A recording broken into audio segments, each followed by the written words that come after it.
नमस्कार दोस्तों, स्वागत है आपका एक बार फिर से हमारे YouTube चैनल शिक्षा संगम 24 पर।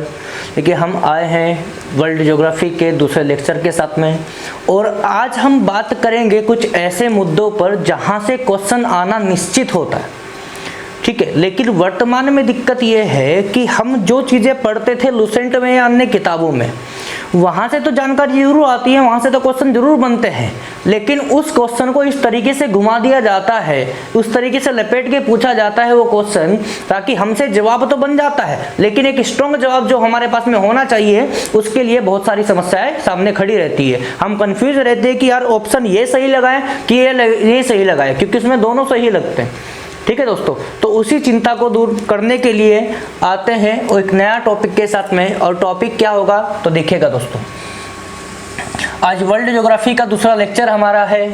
इसमें हम टॉपिक पढ़ने वाले हैं अफ्रीका महाद्वीप की कुछ जलसंधियां हैं, और एक टॉपिक इसमें हम लेंगे सुएज कैनाल के बारे में, सुएज नहर के बारे में। तो दोस्तों, water straits and Suez canal, इनके बारे में हम लोग आज जानकारी लेते हैं। आइए जानते हैं कि क्या होता है जलसंधि और क्या होता है कैनाल। तो सबसे पहले मैं आपको बता दूं दोस्तों, सपोज दैट यहाँ पर एक कंट्री ये है और एक कंट्री वो है, यहाँ पे एक कंट्री और यहाँ पे एक कंट्री। बीच में जो ये वाला एरिया है दोस्तों, ये पानी वाला एरिया है। कैसा एरिया है? ये पानी वाला एरिया है।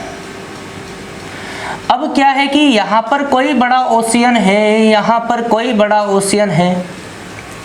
अब इन दोनों देशों के बीच में से हमें इस वाले सागर से इस सागर में जाना है, लेकिन इन देशों के बीच में एक सागर का छोटा सा रास्ता यहाँ पर है। तो कहीं ना कहीं इस सागर से यहाँ तक पहुँचने के लिए इन दोनों देशों के बीच के इस रास्ते को पार करके हमें जाना है, और ये रास्ता अगर सागरीय है तो इसे ही हम कहेंगे वाटर स्ट्रेट, इसे ही हम कहेंगे क्या? जलसंधि। तो इसी प्रकार से अफ्रीका महाद्वीप में कुछ महत्वपूर्ण जलसंधियां हैं जिनके बारे में थोड़ी सी चर्चा कर लेते हैं। तो सबसे पहली कौन सी दोस्तों? सबसे पहली है जिब्राल्टर जलसंधि और दूसरी है बाबल मंदेन जलसंधि। इनको हम ऑन मैप एक बार देखते हैं कि क्या होती है, कहां पर है। तो देखिए दोस्तों, यहां पर एक देश पड़ता है जिसका नाम है मोरक्को। यहां पर एक देश पड़ता है जिसको हम मोरक्को नाम से जानते हैं।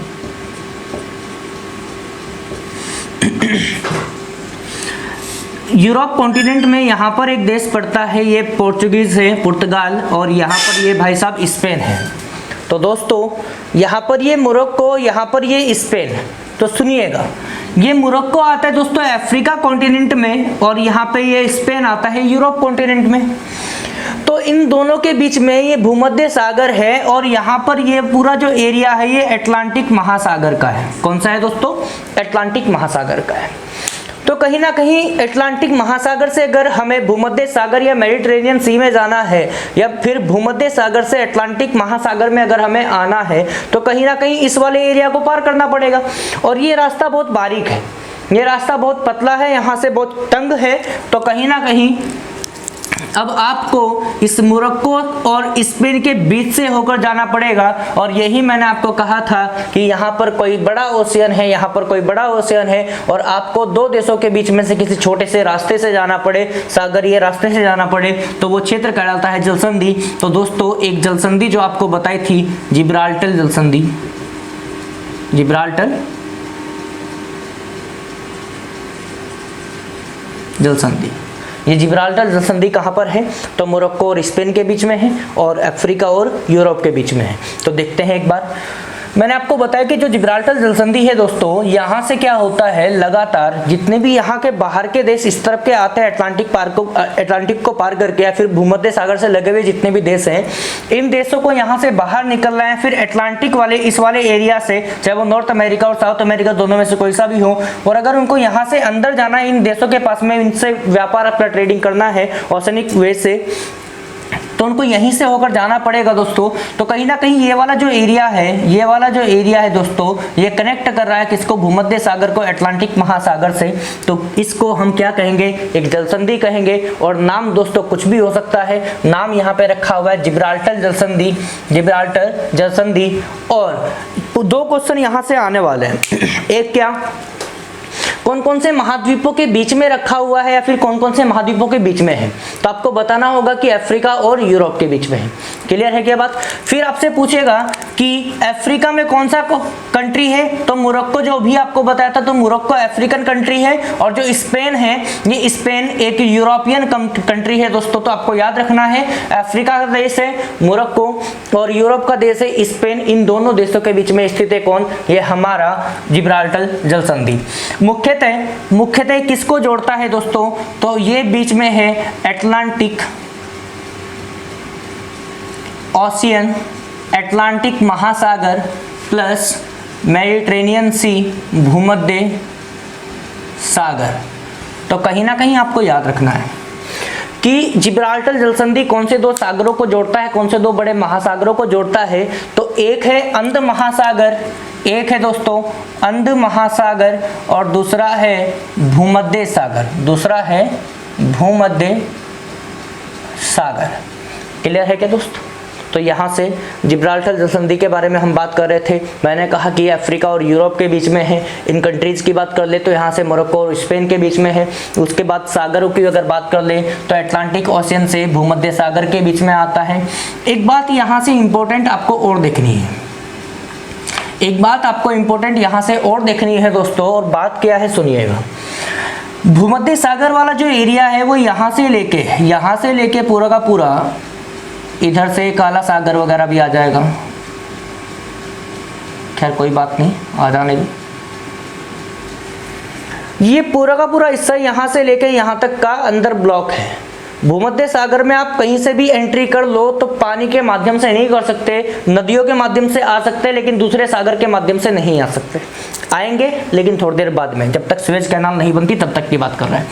तो कहीं ना कहीं अगर आपको भूमध्य सागर में प्रवेश करना है तो आपके पास में एक ही रास्ता है, एक ही ऑप्शन है, और वो ऑप्शन है दोस्तों अटलांटिक महासागर से। अगर आपको यहाँ पे जाना है तो कहीं ना कहीं जिब्राल्टर जलसंधि से होकर ही जाना पड़ेगा। कहाँ से होकर जाना पड़ेगा, जिब्राल्टर जलसंधि से होकर ही जाना पड़ेगा, तभी आप लोग वहाँ पे पहुँच सकते हैं। और इसी क्रम में इस जिब्राल्टर जलसंधि को कहा जाता है दोस्तों, तो गेटवे ऑफ मेडिटेरेनियन सी, भूमध्य सागर का, ध्यान से देखना, भूमध्य सागर का प्रवेश द्वार कहा जाता है। ये आपसे पूछा जाता है कि गेटवे ऑफ मेडिटेरेनियन सी, भूमध्य सागर का प्रवेश द्वार किसे कहा जाता है, तो दोस्तों वो कौन है, जिब्राल्टर जलसंधि है। क्लियर है क्या मेरी बात। अब यहाँ से चलते हैं आगे की तरफ। एक दूसरी जलसंधि है दोस्तों जिसे कहा जाता है बाबल मंदेन जलसंधि या बाबल मादेन जलसंधि, बाबल मंदेन। क्लियर है क्या। इसकी लोकेशन क्या है एक बार समझिएगा। यहाँ पे ये पड़ता है रेड सी दोस्तों, लाल सागर के रूप में हमने लिखा है यहाँ पर रेड सी, तो इसको हम शॉर्ट में लिख देते हैं RS, रेड सी, रॉयल स्टेक नहीं, ध्यान से देखना। तो रेड सी और यहाँ पे है अरेबियन सी, अरब सागर। क्लियर है दोस्तों। अब सुनिए, अगर आपको इस रेड सी से अरेबियन सी में जाना है, या फिर मैं बात कर लूँ यहाँ पर एक छोटी सी खाड़ी है, एक छोटी सी खाड़ी है दोस्तों, और खाड़ी का नाम क्या है, अदन,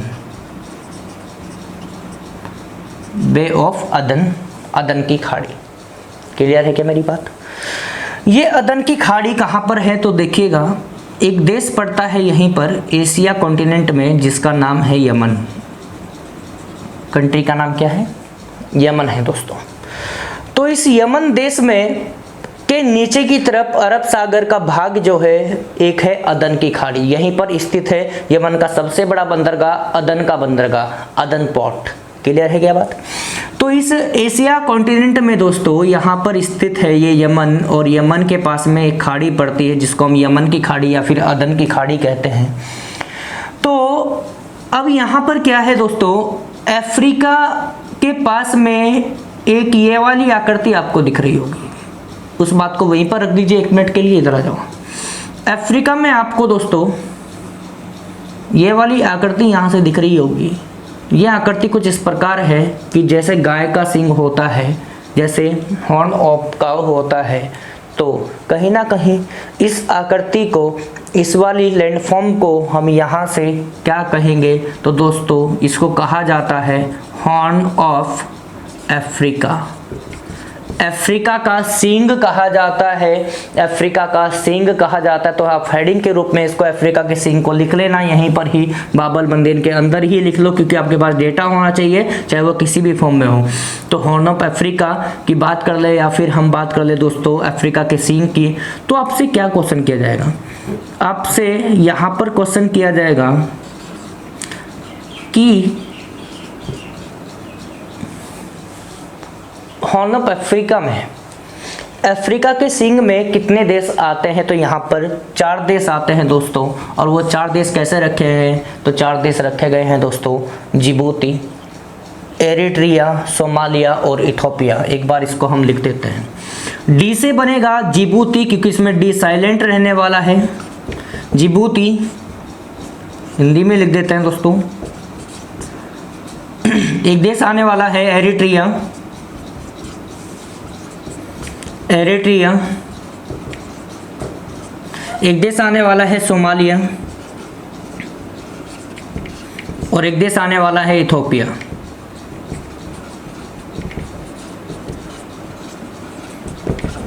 स्पेलिंग देख लेना एक बार, सॉरी। तो डी से बनेगा जिबूती, ई से बनेगा एरिट्रिया, एस से बनेगा सोमालिया और यहाँ पर ई से बनेगा इथोपिया। कुल मिलाकर ये 4 देश है जो हॉर्न ऑफ अफ्रीका में उपस्थित हैं। तो कहीं ना कहीं आपके सामने एग्जाम में ये क्वेश्चन भी आ सकता है कि हॉर्न ऑफ अफ्रीका में कितने देशों को शामिल किया जाता है। क्लियर है क्या दोस्तों? तो आइए बढ़ते हैं आगे, बात करते हैं बाबल मंदिर की। तो मैं अभी आपको बता रहा था कि एशिया महाद्वीप में ये यमन है और यहाँ पर इस हॉर्न ऑफ अफ्रीका का ये वाला हिस्सा दोस्तों, यहाँ पर कंट्री पड़ता है ये जिबूती। क्या कंट्री पड़ता है? कंट्री पड़ता है दोस्तों जिबूती। तो कहीं ना कहीं अफ्रीका और यूरोप के बीच में, अफ्रीका और एशिया महाद्वीप के बीच में अभी ट्रेडिंग होने वाली है और वो ट्रेडिंग होगी दोस्तों कहाँ से? वो यहाँ से होगी। तो कहीं ना कहीं अब जल के कारण 2 देशों के बीच होने वाली संधि को हम क्या कहते हैं? जल संधि कहते हैं। तो सुनिएगा, बाबल मंदिर जल संधि दोस्तों अफ्रीका और एशिया के बीच में स्थित है और यहाँ पर ये जिबूती को जोड़ती है। किससे? यमन से जोड़ती है दोस्तों। किससे जोड़ती है? जिबूती को जोड़ती है दोस्तों यमन से। ये आपको याद रखना है। और अगर आपसे पूछ ले कि सागर कौन कौन से हैं, तो लाल सागर, रेड सी और यहाँ पर बे ऑफ अदन, अदन की खाड़ी। एक चीज़ यहाँ से और पूछी जाएगी आपसे दोस्तों कि जैसे यहाँ पर इन देशों को अलग करता है तो यहाँ पर कौन कौन से सागरों को जोड़ता है, तो एक आता है रेड सी और एक आता है बे ऑफ अदन, अदन की खाड़ी। क्लियर है क्या दोस्तों? तो यहाँ से एक क्वेश्चन मैं आपको और बता दे रहा हूँ कि इस बाबल मंदेन जल संधि को कहा जाता है आंसुओं का द्वार। क्या कहा जाता है? गेटवे ऑफ टीयर्स कहा जाता है, आंसुओं का द्वार कहा जाता है। और यह आपको याद रखना है दोस्तों कि आंसुओं का द्वार किसे कहा जाता है, गेटवे ऑफ टीयर्स किसे कहा जाता है, तो वो हमारी बाबल मंदिर जल संधि है। क्लियर है क्या मेरी बात? अब यहाँ से दोस्तों अगर, क्योंकि यहाँ से जल संधि के बारे में आपसे एक ही चीज़ पूछी जाएगी कि कौन कौन से देशों को जोड़ती है या फिर कौन कौन से सागर को जोड़ती है। क्लियर है क्या बात? अब यहाँ से चलते हैं थोड़ा सा आगे और अपनी बात शुरू करते हैं स्वेज नहर के बारे में। तो दोस्तों हुआ कि एक्चुअली आपको पता है कि कहीं ना कहीं व्यापार चल रहा था, क्योंकि मैं आपको अगर थोड़ा सा इन डिटेल बताऊं तो डिटेल में अगर हम इसको जानेंगे दोस्तों तो एक चीज़ यहाँ से ध्यान रखना, कहीं ना कहीं 1498 में 1498 में 1498 में यहाँ पर भारत में यूरोप से भारत तक के इस समुद्री मार्ग तक की खोज हो गई थी और यहाँ पर पुर्तगाली कंपनी भारत में आई थी। तो ये पुर्तगाली कंपनी इस्तादो दा इंडिया जब भारत में आई थी 1498 में, और वास्को डी गामा यहाँ पर आए थे 1498 में, जिन्होंने खोज की थी यूरोप से लेकर भारत तक पहुँचने वाले समुद्री मार्ग की। और वो समुद्री मार्ग जो था ना दोस्तों, वो जाता था कहीं ना कहीं इस अफ्रीका कॉन्टिनेंट को पार करके। तो इस अफ्रीका महाद्वीप को पार करके यहाँ पर जो ये समुद्री मार्ग जाता था, तो अब यहाँ पर व्यापार चलने लगा, हर एक देश यहाँ से व्यापार करने लगे। लेकिन एक दिक्कत आई। बात है लगभग 1800 के आसपास दोस्तों। कब की बात है? तो 1800 के आसपास की बात है, 1800 ईस्वी की बात है, एडी एनो डोमिनी या फिर आफ्टर डेथ, ऐसे कह सकते हैं इसको। क्या हुआ दोस्तों कि यहाँ पर इस अफ्रीका महाद्वीप में एक देश हुआ करता था, यहाँ पर अभी भी है, जिसका नाम है सोमालिया। क्या नाम है दोस्तों? देश का नाम है सोमालिया। तो यहाँ पर क्या हुआ, जैसे ही यूरोप में से कोई भी देश अपना पानी का जहाज लेकर इस समुद्री मार्ग से भारत या फिर भारत के आसपास वाले एरिए या फिर कहें कि जो अरबीय देश है यहाँ से होकर यहाँ पर जाना हो, तो हुआ क्या, यहाँ पर रहते हैं समुद्री लुटेरे, यहाँ पर रहते हैं समुद्री डाकू। और उन्होंने क्या किया, इन सोमालियाई डाकुओं ने इन जहाज़ों को लूटना कर दिया शुरू कि आप लोग अब यहाँ से आगे नहीं जा सकते।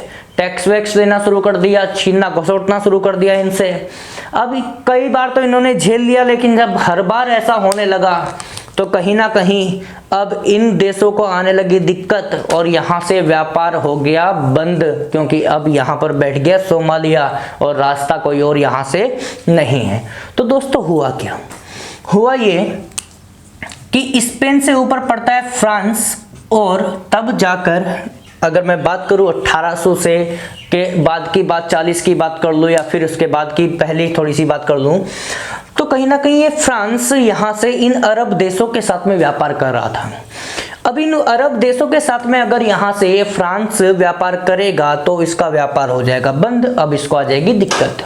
अब कहीं ना कहीं जैसे आपको बताया था हमने, पॉलिटी में हम पढ़ रहे हैं लगातार कि जो हमारा इंडिया है, इंडिया का जो पहला व्यापार होता था यूरोप और मध्य एशिया के साथ में, तो वो हमेशा कैसे होता था, स्थलीय मार्ग से होता था। यहाँ पर कुस्तुमतुनिया वाला एरिया में स्थलीय मार्ग को ब्लॉक कर दिया गया, तो इन्होंने 1498 में यहाँ से समुद्री मार्ग की खोज कर ली। तो जब समुद्री मार्ग की ही दिक्कत आ गई, अब यहाँ पर ही ये व्यापार बंद हो गया, तो अब क्या करें, तो सॉल्यूशन तो ढूंढना पड़ेगा ना। तो जैसे पहले समुद्री मार्ग की खोज की थी, तो इस बार देखते हैं क्या होता है।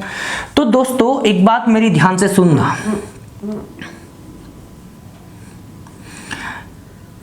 अफ्रीका कॉन्टिनेंट यहां से इस प्रकार है, अफ्रीका कॉन्टिनेंट यहां से इस प्रकार है। अफ्रीका में ये जो देश पड़ता है दोस्तों, यहाँ से लेके यहाँ तक पूरा आगे तक, इसका नाम है मिस्र, इसे कहते हैं हम इजिप्ट। इस मिस्र का एक भाग जो मैंने यहाँ से आगे रखा हुआ है इस तरफ, ये वाले भाग को कहा जाता है दोस्तों सिनाई प्रायद्वीप। क्या कहा जाता है? सिनाई प्रायद्वीप। ऊपर दिखेगा सिनाई प्रायद्वीप। तो यहाँ पे एक टर्म आई प्रायद्वीप, पेनिनसुला, सिनाई पेनिनसुला। तो पेनिनसुला दोस्तों क्या होता है सुनिएगा, कोई भी एक ऐसा एरिया होता है, कोई भी एक ऐसी लैंड बॉडी होती है जो 3 साइड से कवर होती है ओशियन से, महासागरों से। तो कहीं ना कहीं भारत को अगर हम देख लें यहाँ से, तो ये वाला हिस्सा अरबियन सी, ये यहाँ पे अरब सागर, नीचे हिंद महासागर, यहाँ पे बंगाल की खाड़ी, बे ऑफ बंगाल है। तो ये वाला जो लैंड बॉडी है इंडिया का, साउथ इंडिया वाला, ये 3 साइड से कवर है, किससे? पानी से। तो इसीलिए तो इसको हम डेक्कन पेनिनसुला कहते हैं, दक्कन प्रायद्वीप कहते हैं। तो इसी प्रकार से यहाँ पर ये सिनाई प्रायद्वीप है जिसमें 3 और पानी स्थित है। लेकिन ये हिस्सा किसका है? सिनाई प्रायद्वीप is a part of Egypt. Sinai प्रायद्वीप मिस्र का भाग है। ये बात आप अपनी कॉपी में लिख भी लेना। तो सिनाई प्रायद्वीप मिस्र का भाग है दोस्तों। तो फ्रांस वालों की नज़र पड़ी यहाँ पर इस सिनाई प्रायद्वीप में। सिनाई प्रायद्वीप पर नज़र पड़ने का कारण क्या था, तो एक बार ध्यान से सुनना दोस्तों। यहाँ पर कहीं ना कहीं ये भूमध्य सागर है। यहाँ पर नीचे की तरफ अगर हम आ जाए तो यहाँ पर अभी लिखा था RS, रेड सी, लाल सागर है। ये सिनाई प्रायद्वीप अब तक भूमध्य सागर को लाल सागर से करता था अलग। अब इनका दिमाग में आया कि यार यहाँ पर ये अटलांटिक महासागर कनेक्टेड है किससे, भूमध्य सागर से। यहाँ पे लाल सागर कनेक्टेड है किससे, अरब सागर से, और कहीं ना कहीं हिंद महासागर से। तो अगर बीच में इस वाले हिस्से को हटा दिया जाए तो अटलांटिक ओशियन से लेकर यहाँ तक के हिंद महासागर वाले एरिया को हम कनेक्ट कर सकते हैं बाय वाटर, पानी के रास्ते के द्वारा हम इसको जोड़ सकते हैं। ठीक है। तो अब फ्रांस ने, क्योंकि ये वाला एरिया कहाँ आता है दोस्तों, ये वाला एरिया आता है मिस्र में। तो मिस्र भाई साहब से पूछने आए फ्रेंच, और फ्रेंच जब यहाँ पर आए उन्होंने इनसे बातचीत की और पूछा कि भाई एक बात बताओ, ये सिनाई प्रायद्वीप में हम एक नहर का निर्माण कर ले क्या? कि नहर का निर्माण तो कर सकते हैं, दिक्कत बताओ क्या? दिक्कत ये है कि भाई साहब हमारा व्यापार हो गया बंद, और व्यापार होना बहुत ज़रूरी है। तो कहीं ना कहीं आपका ही पड़ोसी देश सोमालिया हमें यहाँ से आगे नहीं जाने दे रहा, और बहुत सारे देशों को दिक्कत आ रही है, ना तो खाद्यान्न पदार्थ हमारे पास में आ पा रहे हैं, क्योंकि यूरोप कॉन्टिनेंट में क्या है कि ज़्यादातर मिनरल्स है, वहाँ पे कृषि कम होती है, क्योंकि बहुत ठंडा इलाका है। तो ठंडे क्षेत्र में ज़्यादा खेती नहीं होती है, थोड़ी बहुत गेहूं की खेती वहाँ पे हो सकती है। तो भारत वाले एरिया में या इस वाले एरिया में यहाँ पे खाद्यान्न बहुत ज़्यादा है, और वहाँ पे पेट्रोलियम या फिर खनिज इस प्रकार के बहुत ज़्यादा है। तो कहीं ना कहीं इन चीज़ों का आयात और निर्यात, इंपोर्ट और एक्सपोर्ट चल रहा था। तो वो हो गया बंद। तो यहाँ पे मिस्र ने सोचा कि चलो ठीक है भाई, अगर आप यहाँ से नहर बनाओगे तो दोनों का फायदा होगा। तो इस प्रकार से क्या किया, फ्रांस ने इसमें 50% शेयर दिए और मिस्र ने भी यहाँ पे 50% अपना शेयर दिया। तो नहर बनाने की बात चली दोस्तों। तो नहर बनाने के क्रम में क्या होगा, आप सुनिएगा। नहर बनाने का सबसे जो बड़ा मेन ऑब्जेक्टिव था उसके बारे में हम जान लेते हैं कि सबसे पहला इसका जो ऑब्जेक्टिव क्या, कहाँ से बना, एक बार देख लेते हैं दोस्तों। तो कहीं ना कहीं यहाँ पर जो अब तक ये सिनाई प्रायद्वीप था, ये अलग करता था किसको, भूमध्य सागर को लाल सागर से। तो इन्होंने एक नहर बना ली दोस्तों, एक नहर बना ली यहाँ से, और इस नहर के द्वारा अब कनेक्ट कर दिया गया किसको, रेड सी को भूमध्य सागर से। क्लियर है क्या दोस्तों मेरी बात? तो आइएगा इधर और देखते हैं अब यहाँ से कितने ऑब्जेक्टिव हमारे बन सकते हैं स्वेज कैनाल से, स्वेज नहर से। तो सबसे पहले बात करते हैं इसके ऑब्जेक्टिव की कि इसका उद्देश्य क्या था। तो उद्देश्य था कि भाई साहब हमें लाल सागर को, हमें रेड सी को जोड़ना है किससे, मेडिटेरेनियन सी से, भूमध्य सागर से। तो हमें लाल सागर को जोड़ना है भूमध्य सागर से। तो आप देखिएगा अब तक ये सिनाई प्रायद्वीप यहाँ पर भूमध्य सागर को लाल सागर से अलग करता था, लेकिन अभी इस स्वेज कैनाल की वजह से क्या हुआ, इस भूमध्य सागर को लाल सागर से जोड़ दिया गया।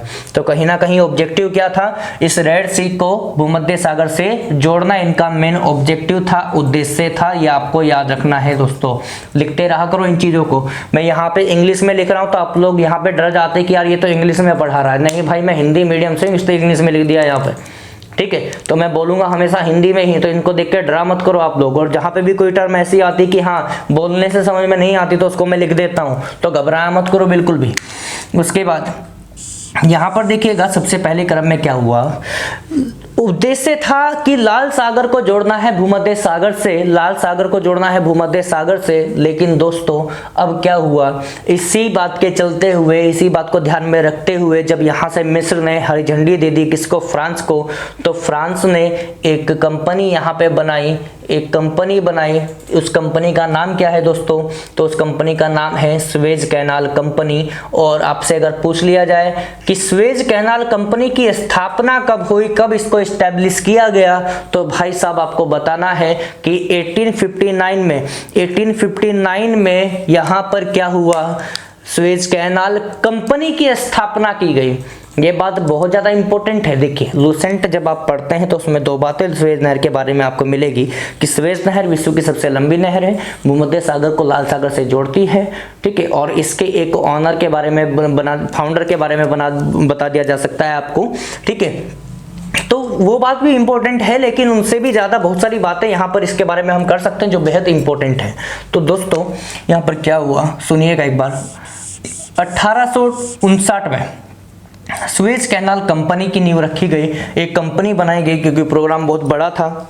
यहाँ से लेके यहाँ तक हमें नहर बना के दो सागरों को जोड़ना था, कोई नाला नहीं बनाना था, कोई नाली नहीं बनानी थी, नहर बनानी थी हमें। तो दोस्तों सुएज कैनाल कंपनी जब यहाँ पर बना दी इन लोगों ने, तो क्या हुआ 1859 में ही यहाँ से कंस्ट्रक्शन स्टार्ट हुआ, यहाँ से निर्माण कार्य शुरू किया, प्रारंभ किया। तो आप लोग याद रखना कि सुएज कैनाल कंपनी का जो कंस्ट्रक्शन है, जो इसका निर्माण कार्य है, वो प्रारंभ कब किया गया? तो भाई साहब कहीं ना कहीं वो प्रारंभ किया गया किसमें? 1859 में। लेकिन किसके द्वारा ये निर्माण यहाँ पर प्रारंभ किया गया, या फिर सुएज कैनाल कंपनी के जो फाउंडर के रूप में जाने जाते हैं वो कौन है? तो उनका नाम दोस्तों मैं लिख दे रहा हूँ, एक बार नीचे का दिख रहा होगा, फर्डिनेंड डी लेप्स। नाम थोड़ा सा अजीबोगरीब है, तो फर्डिनेंड डी लेप्स इनका नाम है। इन्होंने सुएज कैनाल कंपनी बनाई और इन्होंने सुएज कैनाल की नींव रखी। तो दोस्तों 10 वर्षों की बड़ी मशक्कत के साथ इन्होंने काम किया और 10 वर्षों के बाद में इन्होंने इसका निर्माण पूर्ण कर दिया। अगर आपसे पूछा जाए कि सुएज कैनाल कंपनी की नींव कब रखी गई, तो भाई साहब 1859 में। सुएज नहर की नींव कब रखी गई? तो 1859 में। और कब जाके ये सुएज नहर का जो कंस्ट्रक्शन है वो कंप्लीट हुआ है, कब जाकर सुएज नहर का निर्माण पूरा हुआ है? तो दोस्तों वो हुआ है 1869 में, 1869 में हुआ है। तो दोस्तों बात करते हैं यहाँ से अब किसकी, तो देखिएगा वर्तमान में इसका लंबाई कितना है ये पूछा जा सकता है कि इस सुएज नहर की लंबाई कितनी है, क्योंकि कहा जाता है कि सुएज कैनाल जो है, ये सुएज कैनाल विश्व की सबसे लंबी कैनाल है, सुएज नहर विश्व की सबसे लंबी नहर है। तो इसी बात के चलते इसकी लंबाई देख लेते हैं। लंबाई की बात करें तो 168 किलोमीटर एट प्रेजेंट। और अगर यहाँ से इसकी चौड़ाई की बात करें तो यहाँ पर चौड़ाई है दोस्तों 60 मीटर। मीटर लिखना है, किलोमीटर नहीं लिखना है। और यहाँ पर इसकी गहराई की अगर बात कर ले तो 16.5 मीटर इसकी गहराई है। तो कहीं ना कहीं कैनाल की लंबाई की हमने बात करी, लंबाई कितनी है तो 168 किलोमीटर है, चौड़ाई कितनी है तो 60 मीटर है, और यहाँ से गहराई की बात करें तो 16.5 मीटर है। क्लियर है दोस्तों। अब बात ये हुआ कि जिस समय ये नहर बनाई गई 1869 में, तो क्या हुआ यहाँ पर जो व्यापार चलता था दोस्तों, ये व्यापार चलता था खाली कब? ये व्यापार चलता था दोस्तों दिन के समय। तो आपसे पूछा जा सकता है कि किस वर्ष सुएज नहर में रात के समय भी ये व्यापार खोल दिया गया? तो आपको बताना है कि इन 1887 में trade start in the night also. आपको बताना होगा कि भाई साहब रात के समय में भी व्यापार शुरू कर दिया गया, व्यापार खोल दिया गया। तो यहाँ से ये 4 डेट बहुत ज़्यादा इंपॉर्टेंट है। तो अब यहाँ से सुएज कैनाल के बारे में थोड़ी सी बात और कर लेते हैं। दिक्कत क्या है अब सुनिएगा। बात ये हुआ दोस्तों कि इसी क्रम में 1887 तक हम पहुंचे, बहुत सारे साल इसमें और आगे भी जाएंगे। लेकिन एक बात हुई, फ्रांस में क्या हुआ, फ्रांस ने वहां पे यूरोप कॉन्टिनेंट में कोई दिक्कत आई, ग्रह वह युद्ध वहां पे चल रहा था किसी का, तो फ्रांस से इस नहर का जो जिम्मेवारी थी वो चली गई कहां पे? ब्रिटेन के पास में। अब ब्रिटेन ने क्या किया, ब्रिटेन इस क्रम में कहीं ना कहीं विश्व का सबसे शक्तिशाली देश बन के उभरा है, भारत के ऊपर भी शासन कर रहा था, ठीक है, बहुत सारे देशों के ऊपर ये अपना शासन स्थापित किए हुए बैठा था। तो इस सुएज कैनाल को तो कैसे छोड़ देता है? तो कहीं ना कहीं इस ब्रिटेन ने क्या किया, या सुएज नहर पर अपना कब्जा किया और एक बात रखी।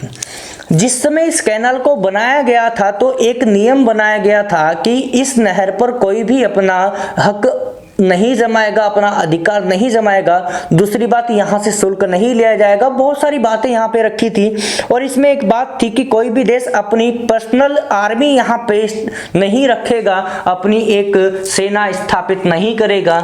लेकिन इस बात का उल्लंघन कर दिया ब्रिटेन ने कब? 1904 में। और 1904 में ब्रिटेन ने क्या किया? यहाँ पे अपनी आर्मी को लाकर बिठा दिया और इस बात का विरोध किया। किसने इस बात का विरोध किया दोस्तों? मिस्र ने। और बात उस समय की है कि तब यूएन भी नहीं था, ना ही यूएनओ था। कहां मुद्दा उठाए, कैसे उठाए, कब बना? 1945 में। और ये बात चल रही है कब? 1904 की। तो किसके पास में जाए? कहीं पे भी नहीं जा सकता। पड़ोसी देशों से बातचीत करी, उन्होंने कहा कि भाई साहब ब्रिटेन है, वो पिताजी हैं, उसको कुछ नहीं कह सकते, जो मर्जी करने दो। खैर, जिसका कोई नहीं होता उसका खुदा होता है। तो इन्हीं के खुदा ने इनके सुन ली। और क्या हुआ? 1914 में फर्स्ट वर्ल्ड वॉर करा दिया, प्रथम विश्व युद्ध करा दिया। प्रथम विश्व युद्ध में इस ब्रिटेन को छोटा सा झटका लगा, लेकिन झेल गया। उसके बाद में 1939 में दूसरा विश्व युद्ध हुआ, सेकेंड वर्ल्ड वॉर हुआ। इस वर्ल्ड वॉर में ब्रिटेन की हालत हो गई खराब। और इसी बात के चलते कहीं ना कहीं जब भारत तक को छोड़ने की बात आ जाती है, भारत तक को आज़ाद करने की बात आ जाती है, तो सुएज कैनाल तो क्या छोटी सी बात है। तो दोस्तों, कहीं ना कहीं सेकेंड वर्ल्ड वॉर ने ये एक आशा की किरण थी। किसके लिए? मिस्र के लिए और हमारे देश के लिए। तो इस सुएज नहर पे से अपनी आर्मी हटाने का इसने निश्चय कर लिया। और आर्मी हटाने का जो इसने निश्चय किया था दोस्तों, तो एक डेट यहाँ पे छूट गई, इसको लिख दे रहा हूँ, 1954 में। तो 1954 में क्या हुआ दोस्तों? यहाँ से इसने आर्मी अपनी हटा ली। और फिर क्या हुआ? 1956 में 1956 में समय ना गवाते हुए इसने क्या किया? किसने? मिस्र ने इस नहर का कर दिया राष्ट्रीयकरण। अब ये नहर हो गई मिस्र की। क्या कर दिया दोस्तों? नेशनलाइजेशन। तो अगर आपसे पूछा जाए कि सुएज नहर का राष्ट्रीयकरण कब किया गया, तो 1956 में किया गया। किसके द्वारा? मिस्र से। तो अब ये नहर किसकी है? मिस्र की है। तो यहाँ से इतनी बात करिए दोस्तों हमने। अगली बात जो हम करने वाले हैं वो यहाँ से क्या करेंगे? अफ्रीका महाद्वीप के बहुत सारी हमें चीज़ें अभी पढ़नी है, पर्वत पढ़ने हैं, झीलें पढ़नी हैं, ठीक है। उसके बाद में कहीं ना कहीं हमें इसके पठार पढ़ने हैं, मरुस्थल पढ़ने हैं, बहुत सारी अभी बातें करनी है। लेकिन एक बार इसको थोड़ा सा रिपीट कर देते हैं। हमने क्या कहा आपको? हमने कहा है कि जो जिब्राल्टर जलसंधि है, जिब्राल्टर जलसंधि है वो अफ्रीका और यूरोप के मध्य स्थित है, कहीं ना कहीं मोरक्को और स्पेन के मध्य स्थित है। और ये जोड़ती है किसको? तो अटलांटिक महासागर को भूमध्य सागर से जोड़ती है। तो कहीं ना कहीं इस जिब्राल्टर जलसंधि को गेटवे ऑफ मेडिटेरेनियन सी, भूमध्य सागर का प्रवेश द्वार भी कहा जाता है। इसके बाद बाबल मंदेन जलसंधि। बाबल मंदेन जलसंधि कहाँ पर है? तो दोस्तों अफ्रीका और एशिया के बीच में है। क्या पड़ता है? जिबूती और यमन देश पड़ते हैं। जिबूती किसका हिस्सा आपको बताया? तो यहाँ पर हॉर्न ऑफ अफ्रीका का हिस्सा बताया। यहाँ पर 4 देश आपको भी बताए थे, आपने लिखे होंगे अपनी कॉपी के ऊपर। और वो देश कौन कौन से हैं?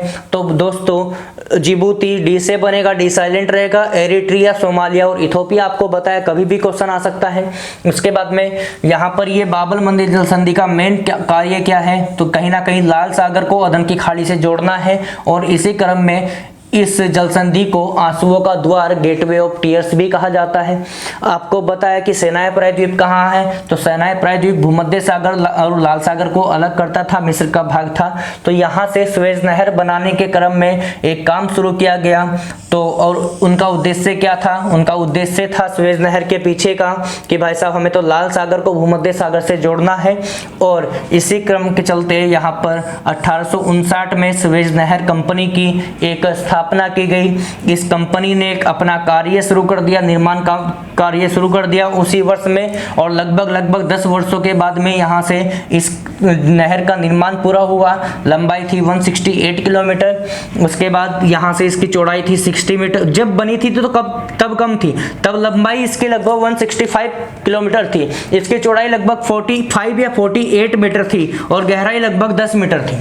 इसको याद रखना है, वो पहले की बात है लेकिन ये अभी की बात है, ठीक है दोस्तों। इसके बाद में क्या हुआ, पहले केवल दिन में यहाँ से व्यापार होता था, लेकिन रात के समय व्यापार खोला कब, तो 1887 में खोला पहली बार रात में व्यापार। 1904 में नियम का उल्लंघन किया, ब्रिटिश आर्मी यहाँ पे बिठा दी ब्रिटेन ने, और यहाँ पर जैसे ही फुर्सत मिलती है इस मिस्र को, तो भाई साहब 1956 में इस नहर का हो जाता है क्या, नेशनलाइजेशन, राष्ट्रीयकरण। और इस नहर का निर्माण किसके द्वारा किया गया, तो फर्डिनेंड डिलिप्स के द्वारा कराया गया दोस्तों। तो दोस्तों अपनी बात को मैं आज यहीं खत्म करता हूं। उसके बाद में हम नया लेक्चर इसका लेकर आएंगे और उसमें हम पढ़ेंगे यहाँ के अफ्रीका महाद्वीप के पर्वत, पहाड़ और यहाँ की जो झीलें हैं, नदियाँ हैं, इन सब के बारे में हम पढ़ने वाले हैं। तो कहीं ना कहीं 2-3 दिन के अंदर ही, 2-3 लेक्चर में ही अफ्रीका कॉन्टिनेंट को हम कवर कर लेंगे, ठीक है। तो बने रहिए हमारे साथ में, लगातार वीडियो को शेयर करते रहिएगा, ठीक है, लगातार सब्सक्राइब करते रहिएगा जो भी लोग यहाँ पे नए जुड़े हैं, ठीक है दोस्तों। तो मिलते हैं अगले लेक्चर में नई बातों के साथ में, तब तक के लिए नमस्कार।